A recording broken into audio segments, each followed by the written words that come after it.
नमस्कार, जय श्री राम। हमारे चैनल हिंदू रिचुअल्स, हिंदू रीति रिवाज में आपका फिर से स्वागत है।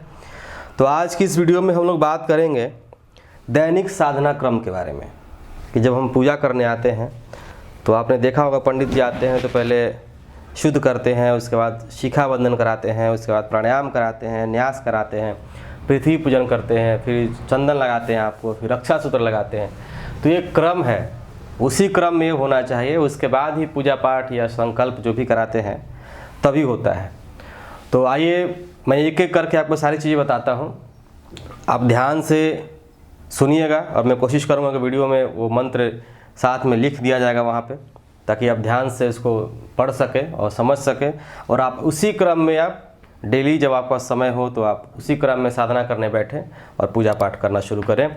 तो सबसे पहले तो आपको मैंने पहले ही बताया है कि जब आप मंदिर में प्रवेश करते हैं तो आपको सबसे पहले करना होता है अपने बाएं हाथ की हथेली में थोड़ा सा जल ले लें। ऐसे ध्यान दें कि जल में थोड़ा सा गंगाजल पहले से मिला हो और ये मंत्र बोलते हैं सबसे पहले पवित्रीकरण मंत्र। ओम अपवित्रः पवित्रो वा सर्वावस्थां गतो अपि वा यः स्मरेत पुण्डरीकाक्ष सभाया भयं तरः शुचिः। ओम पुनातु पुण्डरीकाक्ष पुनातु पुण्डरीकाक्ष पुनातु। इस प्रकार अपने ऊपर छिड़क ले और फिर थोड़ा जल लेके आसपास जो भी आपके वातावरण है वो सब जगह छिड़क दें उसी मंत्र के साथ में, और अपनी पूजा सामग्री जो भी है उस पर छिड़क दें और सबसे पहले पवित्रीकरणम कर लें। अब पवित्रीकरणम के बाद का क्रम में आता है आचमन। आचमन जब हम किसी को जल पिलाते हैं उसी को बोलते हैं आचमन। तो इस तरह जल ले लें हाथ में, एक एक आचमनी जल स्वाहा के साथ 3 बार अपने मुख में डालना होता है और मन में भावना करना है कि आपके शरीर को दिव्य पोषण प्राप्त हो रहा है। तो इस तरह अपनी उंगलियां इसमें डुबाएंगे। बाएं हाथ में थोड़ा सा जल और डाल लेता हूँ मैं, जल सूख गया इसमें। बाएं हाथ में जल लें और दाहिने हाथ को ऐसे भिगाएं इस उंगली को। ओम अमृतोपस्तरणमसि स्वाहा, इस तरह एक बूंद अपने मुंह में छोड़ेंगे। फिर ओम अमृतापिधानमसि स्वाहा, दूसरा छोड़ेंगे। ओम सत्यम यशः श्रीर्मयि श्री श्रयताम स्वाहा, इस तरह छोड़ के बचे हुए पानी को ऊपर अपने मस्तक पर ऊपर सिर पे लगा देना चाहिए। तो आचमन के बाद होता है शिखा बंधनम। शिखा बोलते हैं जो पीछे हमारे यहाँ पे मध्य भाग में जो छोटी सी चूटियाँ होती है। पुराने आप ब्राह्मण ऋषि मुनियों को देखेंगे, आप ब्राह्मणों को चाणक्य को आप देखेंगे तो पीछे शिखा होती थी, जो कि आधुनिक युग में तो नहीं होता, बहुत कम लोग रखते हैं।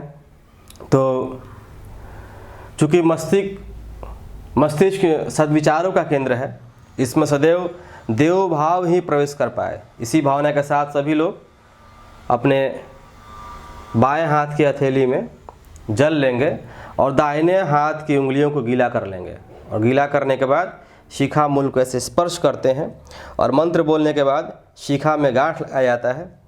और जिनके पास शिखा नहीं है वैसे व्यक्ति उस स्थान को भावनापूर्वक स्पर्श करके रखें।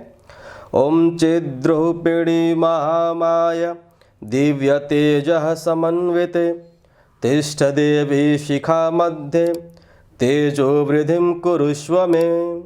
और अगर शिखा है तो शिखा को बांध लें, नहीं तो कोई बात नहीं, हाथ जोड़ लें। शिखा बंधनम के बाद होता है प्राणायाम। तो प्राणायाम के लिए आप सभी लोग कमर सीधी करके बैठ जाएं, दोनों हाथ को ऐसे गोद में रखें, नेत्र बंद कर लें और मंत्रोच्चार के साथ प्राणायाम की क्रिया संपन्न करेंगे। लंबी गहरी सांस लें, थोड़ी देर रोकें, फिर छोड़ें। भावना करें कि हमारे अंदर शरीर बल, मनोबल और आत्मबल की वृद्धि हो रही है। ओम भूः ओम भुवः ओम स्वः ओम महः ओम जनः ओम तपः ओम सत्यम ओम तत्सवितुर्वरेण्यं भर्गो देवस्य धीमहि धियो यो नः प्रचोदयात्। ओम आपो ज्योतिर्सो अमृतं ब्रह्म भूर्भुवः स्वः ओम। इस प्रकार प्राणायाम की क्रिया पूरी होती है। तो इस तरह प्राणायाम के बाद न्यास की क्रिया होती है।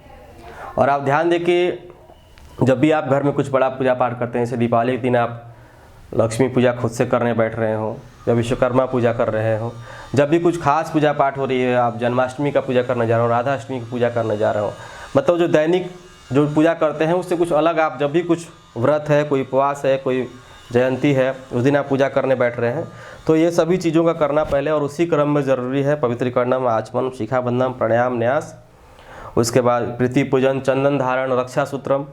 तो अभी हम पहले न्यास करेंगे, फिर आगे बढ़ेंगे। तो न्यास के लिए आपको न्यास क्रिया क्यों ज़रूरी होता है? ताकि आपके शरीर के जो भी सेंस ऑर्गन्स है, जो भी ज्ञानेंद्रियां हैं, वो अच्छे कार्य करने के अनुकूल हो रही हैं, देव पूजन करने के अनुकूल हो रही हैं, इसलिए न्यास की क्रिया होती है। तो बाएं हाथ की हथेली में जल लीजिए और दाहिने हाथ की 5 उंगलियों को इस प्रकार गीला कर लें और मंत्रोच्चार के साथ निर्दिष्ट अंगों को, जो भी अंग मैं बताऊंगा, उन अंगों को आप बाएं से दाहिने, यानी पहले बाएं छूना है, इसके बाद दाहिने छूना है, और भावना करें कि ये सभी इंद्रियां देव कार्य के हेतु अनुकूल बन रही हैं। ओम वांग्मयास्यस्तु, तो मुख को बाएं से दाहिने छुएंगे। ओम नसोर्मे प्राणवस्तु, नासिका के दोनों छिद्रों को पहले बाएं फिर दाहिने। ओम अक्षरोर्मे चक्षुरस्तु, दोनों नेत्रों को बाएं और फिर दाहिने नेत्र को छुएंगे। ओम कर्णयोर्मे श्रोतमस्तु, दोनों कानों को पहले बाएं फिर दाहिने।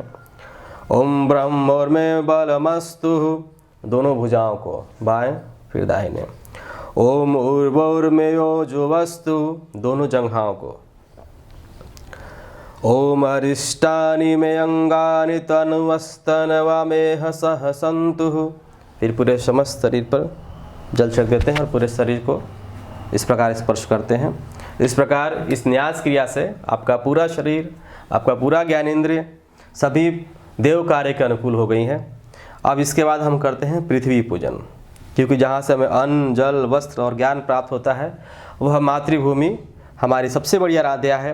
तो श्रद्धापूर्वक एक आचमनी जल धरती माता को समर्पित कर नमन वंदन करें। इस प्रकार यहाँ जल छोड़ दें और जल छोड़ के यहाँ पे जहाँ जल छोड़ा है आपने उस प्रकार यहाँ नीचे हाथ लगा लें। ओम पृथ्वी त्वया धृता लोका देवी त्वं विष्णुना धृता त्वं च धारय मा देवी पवित्र कुरु चासनम। इस प्रकार माँ धरती को प्रणाम कर लें झुक के ऐसे। इसके बाद आती है क्रिया चंदन धारण करने की। तो दाहिने हाथ की अनामिका उंगली में चंदन या रोली लेकर आप खुद को भी लगा सकते हैं, या आप एक दूसरे को, जो भी आपके सामने बैठा है, जो भी भाई बंधु, पति पत्नी, एक दूसरे को लगा सकते हैं। और चंदन धारण करते वक्त एक हाथ पीछे इस तरह लगा लें और सम्मान के साथ एक दूसरे को तिलक करें। ओम चंदनस्य महत्पुण्यम पवित्र पापनाशम आपदाम हरते नित्यम लक्ष्मी तिष्ठति सर्वदा। इस प्रकार चंदन लगाते हैं। चंदन धारण करने के बाद बारी होती है रक्षा सूत्र बांधने की। रक्षा सूत्र वर्ण सूत्र है। ध्यान रहे कि पुरुष तथा अविवाहित कन्याओं के दाहिने हाथ में बांधा जाता है तथा शादीशुदा महिलाओं के बाएं हाथ में बांधा जाता है। जिस हाथ में कलावा बांधते हैं उसकी मुट्ठी बंधी हो इस तरह, और दूसरा हाथ सिर पर हो। तो इस पुण्य कार्य के लिए व्रतशील रहकर उत्तरदायित्व स्वीकार करने का भाव रखना चाहिए कि आप ये जिस तरह आपकी रक्षा शक्तियाँ करती हैं उसी तरह आप भी किसी की रक्षा करें।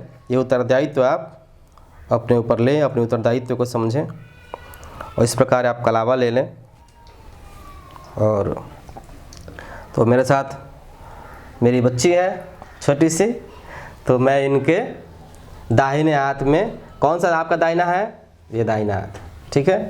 तो दाहिने हाथ में इस तरह पकड़ लें और मुट्ठी बांधो बेटा, ऐसे मुट्ठी बांधिए, हाँ। और ये हाथ यहाँ लगाते हैं, सीट पे पीछे लगाइए, पीछे पीछे पीछे ऐसे, हाँ ठीक है। ओम व्रतेन दीक्षमाप्नोति दीक्षयाप्नोति दक्षिणां दक्षिणा श्रद्धमाप्नोति श्रद्धया सप्तमाप्यते। इस प्रकार ये दक्षा सूत्र बांध दें और छोटा सा इसमें गांठ लगा दें। ज़्यादा टाइट ना बांधें, नहीं तो जो यहाँ की नाड़ी है, ठीक है, ठीक है ना। चलिए, लेकिन आपने ज़्यादा वेट किया है। क्या कर दिया है? ज़्यादा वेट। इस प्रकार रक्षा सूत्र बांध लें। इसके बाद आप पूरी तरह, इस क्रिया के बाद आप पूरी तरह तैयार हैं अब देव पूजन के लिए। आप जिस देवता का भी पूजा करना चाहते हैं, जिस देवता देवी का आप संकल्प करना चाहते हैं, इसके बाद कर सकते हैं। और इससे पहले सबसे पहले गुरु की पूजा की जाती है। ओम गुरु ब्रह्मा गुरु विष्णु गुरुदेव महेश्वरा गुरुदेव परब्रह्म तस्मै श्री गुरुवे नमः। तो गुरु वंदना के बाद आप जिस भी अपने इष्ट देवता, आप जिसकी पूजा करना चाहते हैं पूजा करेंगे। उसके बाद ध्यान करेंगे। उसके बाद जो संकल्प करना चाहते हैं कीजिए। और पूजा पाठ करने के बाद आरती कीजिए। आरती करने के बाद प्रसाद ग्रहण कीजिए। उसके बाद आप हवन वर करना चाहते हैं, हवन का भी अगर है तो आप हवन कीजिए। हवन करने के बारे में ऑलरेडी वीडियो हमारे चैनल पे कहीं आपको दिख जाएगा। यहाँ पे लिंक डाल दूंगा मैं, या नीचे कमेंट सेक्शन में डाल दूंगा मैं। तो इस प्रकार आप जब भी पूजा पाठ करने बैठे, हालांकि ये तो दैनिक साधारण क्रम होता है कि जब भी आप पूजा पाठ करने बैठे डेली तो इतना कुछ करना चाहिए, लेकिन हम समझ सकते हैं कि समय की अभाव होता है तो लोग जल्दी जल्दी कर लेते हैं। लेकिन कम से कम आप अपने आप को पवित्र करके ही पूजा पाठ करें।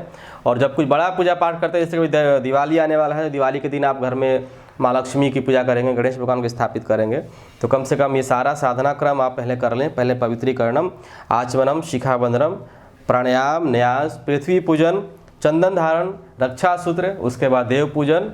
देव पूजन में सबसे पहले गुरु की पूजा की जाती है। उसके बाद आप लक्ष्मी माता की पूजा करना चाहते हैं, गणेश जी का, शंकर भगवान, बजरंगबली, जिसकी भी पूजा करना चाहते हैं पूजा पाठ कीजिए। फिर उनकी आरती करें, हवन करें। तो ये क्रम होना ज़रूरी है और आप इसी क्रम में ये चीज़ें करेंगे। और आपको आगे किन चीज़ों पे वीडियो चाहिए, इनके बारे में आप हमें कमेंट सेक्शन में करके बता सकते हैं कि अगला वीडियो किस चीज़ पे बनाया जाए, ताकि हमें पता चले कि आप लोग किन चीज़ों में इंटरेस्टेड हैं और हमें भी समझ में आ जाए कि हाँ अगला टॉपिक क्या है, वीडियो किस चीज़ पर बनाना चाहिए। और आप लोग को वीडियो कैसा लग रहा है आप लोग ये कमेंट सेक्शन में ज़रूर बताइएगा। और अगर आप नए हैं तो कृपया करके चैनल को सब्सक्राइब कीजिए, ताकि ऐसे ही बहुत सारी चीज़ें आपको डेली आपको कुछ नई नई चीज़ें आपको सीखने के मिलेगा। पूजा पाठ करने के बारे में, हिंदू रीति रिवाज के बारे में, हमारे धर्मशास्त्र के बारे में, हमारे मंदिरों के इतिहास के बारे में, हमारे सनातन धर्म का इतिहास कितना पुराना है, ये सभी चीज़ें आपको हमारे चैनल पर पहले से भी डली हुई हैं और आगे भी वीडियोज़ डलती रहेंगी। और आप पुराने हैं तो कृपया वीडियोज़ को लाइक किया कीजिए, शेयर किया कीजिए और हमें अपना फीडबैक कमेंट बॉक्स में दिया कीजिए। तो फिलहाल इतना ही। जय श्री राम, जय माँ भवानी, धन्यवाद।